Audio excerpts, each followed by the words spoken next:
End gold buyers, మీ కష్టాల్లో నమ్మకమైన మీ ఆత్మీయ నేస్తం. నీ అన్నయ్య అభిమానంతో పంపిన చీర విసిరికొట్టడం గొప్పతనం అనుకుంటున్నావా? నా అన్నయ్య పంపిన దాన్ని విసిరికొట్టే మూర్ఖురాన్ని కాదు. మరి అలా చేయడం మూర్ఖత్వం కదా? ఏ ఇంకా దాచాలనుకుంటున్నారు? నిప్పుడు దాచినంత మాత్రాన మండకుండా ఉండదు. ఏమిటి నేను దాచింది? ఆ చీర నిజంగా మా అన్నయ్య పంపాడా? అవును. చనిపోయిన అన్నయ్య మా కోసం బ్రతికొచ్చి ఇవన్నీ పంపాడా?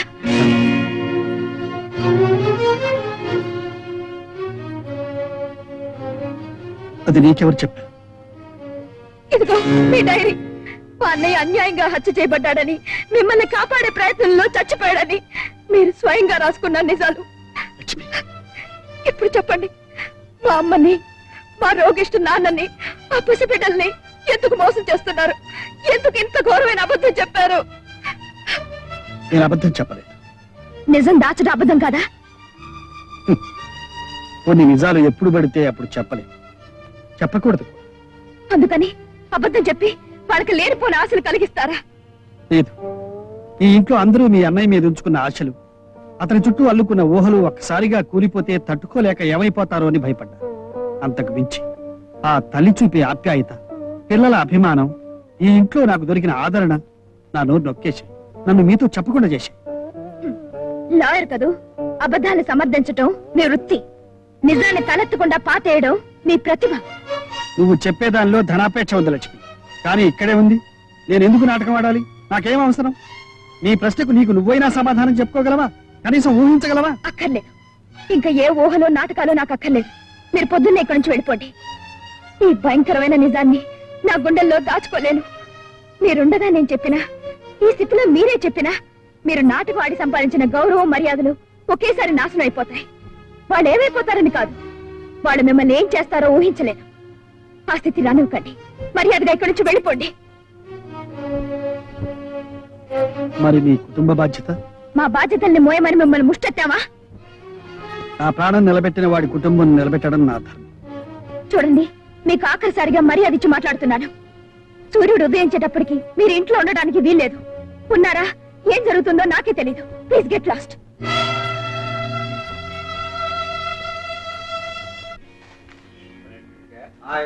గాంధీ మన అప్పుడు ఒక ఆవు మరణయాత్ర పడుతుంటే చూడలేక దాన్ని తనే స్వయంగా చంపెట్టాడు. మా అక్కయ్య పడుతున్న యాభం చూస్తుంటే నాకు ఆవు గుర్తుకొస్తుంది. అయ్యి బాబా అవును కానీ పొడి చేస్తారేంటంటే, భారత యుద్ధంలో ద్రోణుడు అంతటి వాడిని చంపడం ఎలాగో ధర్మరాజుకు తెలియక అశ్వత్థామ అనే ఒక ఏనుగు చచ్చిపోతే అశ్వత్థామాత అని గట్టిగా అరిచేట, కుంజరా అని వెళ్ళిగా అన్నట్ట. అశ్వత్థామ అనే తన కొడుకు చచ్చిపోయాడు. నేను ముసాడు చచ్చిపోయాడు.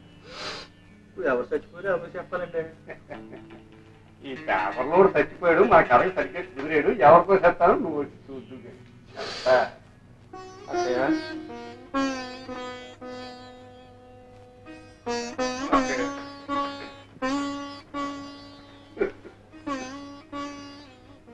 బాబు ఊరుకోండి, ఏమీ జరగకూడదని, అంతా సవ్యంగా ఉండాలని మన పుట్టించిన దేవుడు అందరికీ ఇంతకాలం మొక్కున్నాను. కానీ కావడం జరిగిపోయింది. అవునమ్మా, ఆ విషయం తెలిసింది కానీ చైగారు ఇలా ఏడుతూనే ఉన్నారు. ఏం కాలేదు కాలేదు కాలేదు కాలేదు.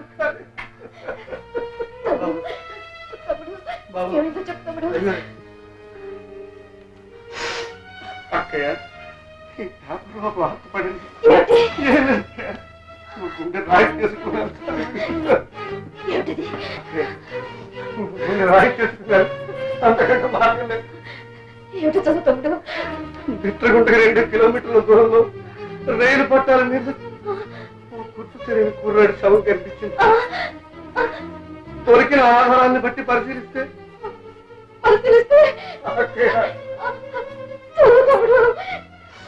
అతని ఊరు హైదరాబాద్ అని తేలింది. అతని పేరు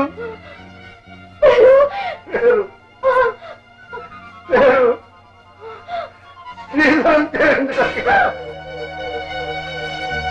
అంత మాట అనకండి బాబు. మీ రుణం త్వరలోనే తీర్చాలని నాకు ఉంది. మీరేమీ అనుకోకపోతే మా దగ్గర తీసుకున్న పొలం సాగు చేసుకునే అవకాశం మాకివ్వండి. చెమటోడ్చి మీ బాకీ తీరుస్తాను. నువ్వు ఈ మాటలు 90 సార్లు అడిగావు ఇప్పటికి. కూర్చుంటే లేవలేవు నువ్వు. నాగలి పట్టి పొలం ఎట్టా దున్నుతావు, నా బాకీ ఎట్టా తీరుతావు? ఆ? అసలు వడ్డీ కలిపి పొలం రేటు ఎప్పుడో దాటిపోయింది. నా పేరు రాసే, గొడవ వదిలిపోద్ది. నా పేరు రాసే అంతే. బాబు, నా పిల్లలకు ఆధారం అది ఒక్కటే. నీకు అదే ఆధారం, నాకు అదే ఆధారం. అందుకని పని కట్టుకుని నేనే ఒక ఆలోచన చేశాను. హ, మీ పెద్దమ్మాయి చాలా మంచిదేను, మంచి రాచిగలది. అసలు నీ రుణం తీరే రూట్ చూపించడానికి అది నీ కడుపును పుట్టిందేమో. హ, నా చాలా విశాల హృదయం కాబట్టి సగం వడ్డీ కింద జమ కట్టుకుంటాను, నువ్వు అడిగిన గడువు ఇస్తాను. దాన్ని మాత్రం అప్పుడప్పుడు వచ్చిపోతుండమను. ఊరికే అరవమాకవయ్యా, ఇది నా అవసరం కాదు, నీ అవసరం. ఇదిగా నీకు ఇదే నా ఫైనల్ వార్నింగ్. నేను చెప్పినట్టు జరగకపోయిందో నీ మొత్తం ఆస్తిని జప్తు చేసి నీ పరువు నడి రోడ్డు మీద ఏలం పాట పాడతాను. అందుకని మర్యాదగా వచ్చిన బండిలోనే వెళ్ళిపో. ఆ బండిని నీ ఇంటి దగ్గరే పెట్టుకో. చీకటి పట్టాక నీ కూతుర్ని పంపు. ఎంత మాట అన్నావు నా బిడ్డని గురించి, ఎంత మాట విన్నాను. ఇక్కడ పడిపోయాడేంటి వీడు? గాని ఇక్కడ సచ్చాడంటే మన పీకల మీదకి వస్తుంది వ్యాపారం. నిజం. దీన్ని తీసుకెళ్లి ఆడింటి దగ్గరే పడాయి, గొడవ వదిలిపోతుంది. అట్టగే. ఏమిటో బాబు, నువ్వు ఉన్న పళంగా వెళ్ళడం మాకేం బాగాలేదు. మా అన్నయ్యని అడిగానని చెప్పండి. ఏమండి, మీతో నన్ను తీసుకెళ్తాన్నారుగా, నేను రెడీ. ఇప్పుడు ఆయన అన్నయ్య దగ్గరికి వెళ్ళటం లేదురా, వాళ్ళ ఇంటికి వెళ్తున్నారు. ఈసారి వచ్చినప్పుడు తీసుకెళ్తారు. ఉం? మీరు బయలుదేరండి. వస్తానమ్మా.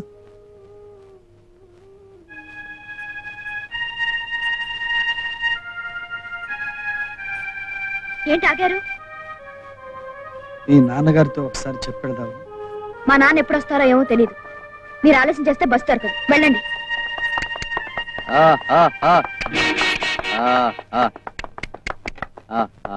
ఉం. నాన్న, ఆయన బయలుదేరు. నాన్న, నాన్న, ఏమైంది నాన్న? అమ్మా, అమ్మా, నా అప్పు తీరటానికి ఆ. ఈ రాత్రికి నిన్ను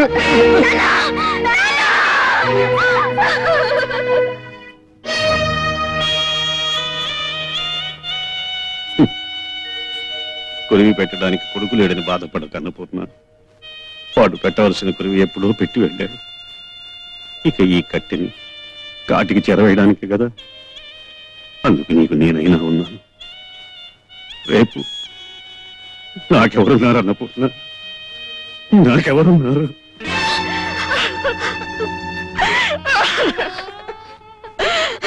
బాబు, ఇప్పుడైనా వస్తాడా మీ స్నేహితుడు? కన్న తండ్రికి తన కొరివి పెట్టడానికి బాబు ఒక్క టెలిగ్రామ్ అయినా వచ్చి రుణమైనా తీర్చుకుంటాడు.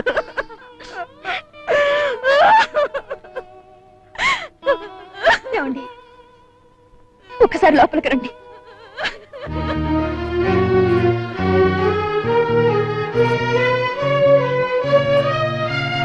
కొడుకు వస్తాడని, కొరివి పెడతాడని ఆ తల్లి ఎదురు చూస్తోంది.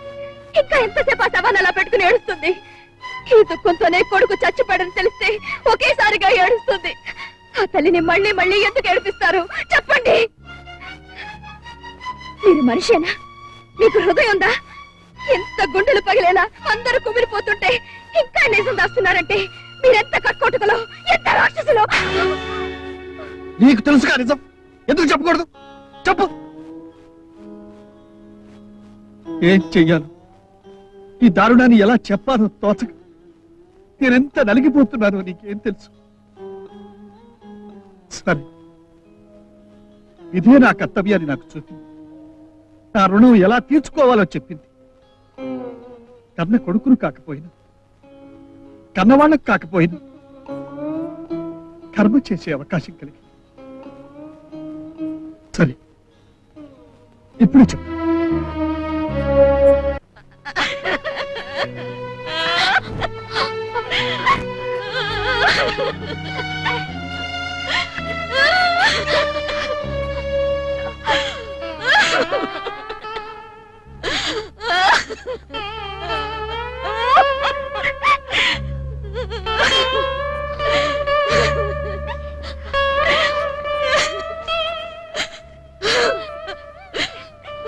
బాబు, ప్రయోజనం లేదు. అంటే వాడు వాడు ఇప్పుడు కూడా తిరిగి అంటావా? ఇప్పటికే కాదమ్మా, ఇంకెప్పటికీ రాలేడు. అమ్మా, 2 నెలల క్రితమే నీ అబ్బాయి మనల్ని అందరినీ వదిలిపెట్టి వెళ్ళిపోయాడమ్మా.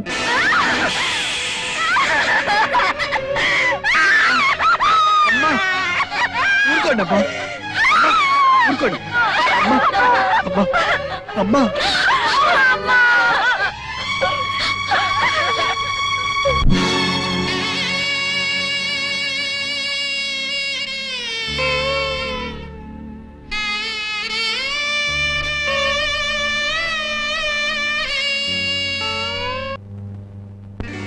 లింగం గారు, బాకీలు చెల్లి వేయడానికి డబ్బుకు బదులు మనుషుల్ని అడుగుతున్నారట.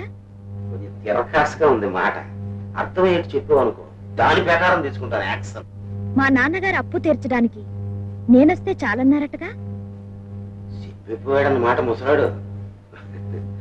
ఏంటి బాకీ తీర్చేయడానికి వచ్చావా? చెప్పుతో కొట్టడానికి వచ్చాను. అప్పున్నాం కదా అని అందరినీ బానిసలుగా చూస్తే ఊరుకుంటారనుకుంటున్నావా? మేము మానాభిమానాలు ఉన్నవాళ్ళం. నువ్వు సిగ్గు నీతిని అమ్ముకుని బ్రతికే మనిషివి. మాకున్నప్పుడు బాకీ తీరుస్తాం, అంతవరకు మళ్ళీ మా ఇంటి ముందు కనపడ్డానికి వీల్లేదని చెప్పడానికి వచ్చాను. అగా మీ నాన్న తెచ్చాడు, మీ అన్నయ్య కూడా పోయాడు నిన్నాను. మరి నా అప్పు ఎట్ట తీరుస్తావు? ఎప్పుడో తీరుతానంటే నాకు కుదరదు. ఈ మధ్య తుమ్ము తెరువులు మారిపోతుంది, దగ్గు తెరువులు మారిపోతుంది. ఎమర్జెంట్ గా తీర్చేసే మార్గం నీ చేతిలోనే ఉంది. ఇదిగో మంచి వచ్చాడు, ఒప్పునో ఒప్పుకోకో, ముహూర్తమో కాదు, నువ్వు నా ఇంటికి వచ్చావు, ఎలాగో వచ్చేసావు కాబట్టి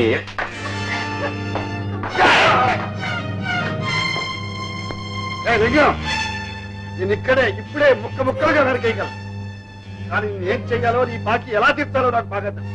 మాటలు కాదు, దాని తరఫున నువ్వు కొట్టావు కాబట్టి దాని బాకీ కూడా నువ్వే చెల్లయ్యాలి. చెల్లించి చూపిస్తా. ఎవరి భూమి వాళ్ళు తీసుకుని పండించి మరీ నీ బాకీ నీ మొహాలు కొడతా. అయినా తనఖా పెట్టిన భూములు బాకీ చెల్లించకుండా సాగు చేసుకోవడానికి నేను ఒప్పుకోను. వీళ్ళేదనడానికి నువ్వెవరు? సాగు చేస్తే ఎంత? ఎవరంటే వస్తారో నేను చూస్తాను.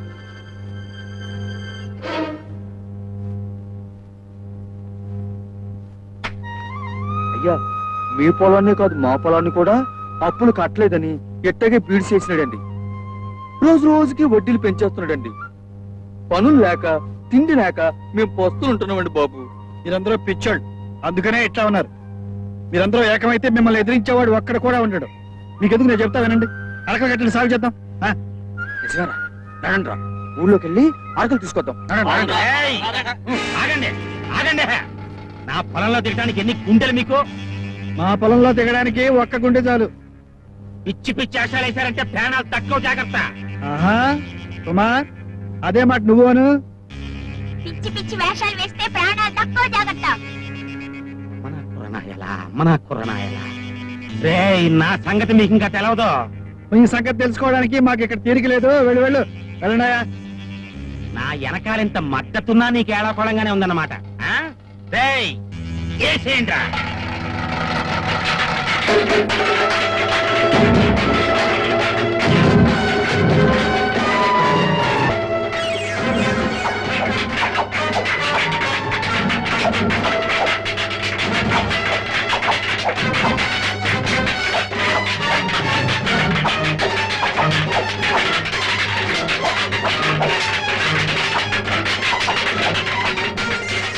రోజుకి 2 గొర్రెలు తినాలి, ఇంటికి బిర్యానీ తినాలి, ఫైటింగ్ చేయటం మాత్రం రాదు.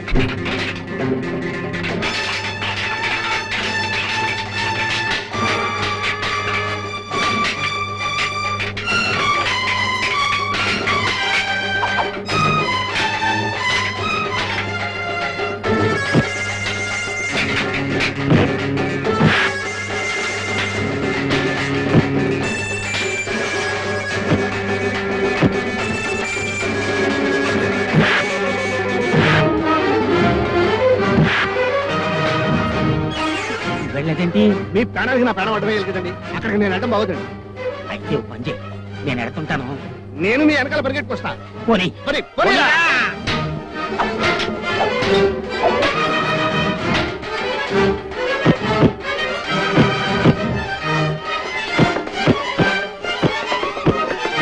కుటుంబ కంటే ఆ దెబ్బలే బాగుండేట్టున్నారా నా కొడక మెల్లిగా మెల్లిగా నల్లగా దుఃఖంలా ఉన్నారు వెధవులు. డిషుం డిషు అని నాలుగు ఇచ్చేసరికి పారిపోయారు. నిజమా బాబు? ఆ దుర్మార్గులతో మనకెందుకు? నీకేమైనా దెబ్బలు తగిలాయా? అదేం లేదమ్మా. ఏమిటి బాబు, ఏమైంది? అయ్యో బొబ్బులు, మా కోసం ఎంత కష్టపడుతున్నావయ్యా. నా కోసం మీ అబ్బాయి ప్రాణాలే అర్పించాడు. నేనేం చేశా రుణం తీర్చుకోగలను? కానీ నువ్వు వాడిని మర్పిస్తున్నావు. నువ్వే లేకపోతే మేమంతా ఏమైపోయేవాళ్ళం. దేవుళ్ళ వచ్చి మమ్మల్ని ఆదుకున్నావు. అరే కుమార్, మనం తినే తిండి మనమే పండించి తినడంలో ఎంత ఆనందం ఉందో ఇప్పుడు తెలుస్తుందిరా. ఎప్పుడు పండుతుందో ఏమిటో, నాకు ఆకలేస్తుందండి. ఓ రెండ్రా, మీ అక్క అన్నం పట్టుకొస్తుంది. అబ్బా, మా చిన్నప్పుడు ఎప్పుడు ఆలస్యమే. ఆలస్యం ఏమీ లేదండి, నేను వచ్చి చాలా సేపు అయింది. ఏమిటి సరళా, అన్నం పట్టాలనే? ఆవిడ గారు నువ్వేం తీసుకెళ్ళక్కర్లేదు, చీపో అంది. ఏ రోజు నువ్వే తీసుకొస్తున్నావుగా? ఏం చేయమంటారు? ఆవిడ గారికి రోజుకో ఆకారం, నిమిషానికో మాట, క్షణానికో కోపం. ఏమండి, ఆకలేస్తుందండి. ఒరేయ్, మీ అక్క నమ్ముకోవడం కంటే ఈ పొలాన్ని నమ్ముకుంటే మంచిది. పడిన తర్వాతనైనా తిండి పెడుతుంది. సర్లే, పొలంలో దిగి పని చేస్తుంటే ఆకలే తెలియదు. పద. ఏమండి, అటు చూడండి.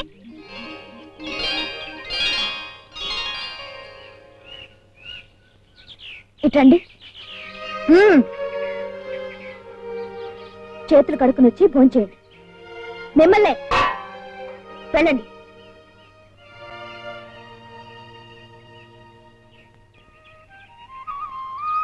ఏమండి,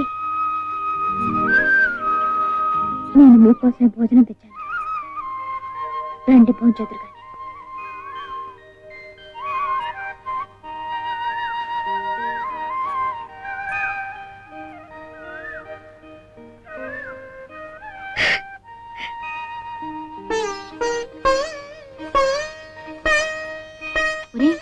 ఏమిటి వాళ్ళిద్దరు అలా మాట్లాడుకుంటున్నారు? అది నాకు తెలియటం లేదు సరేలక్క. ఇక మన పొలంలో పంటలతో పాటు పాటలు కూడా పండుతాయేమోరా.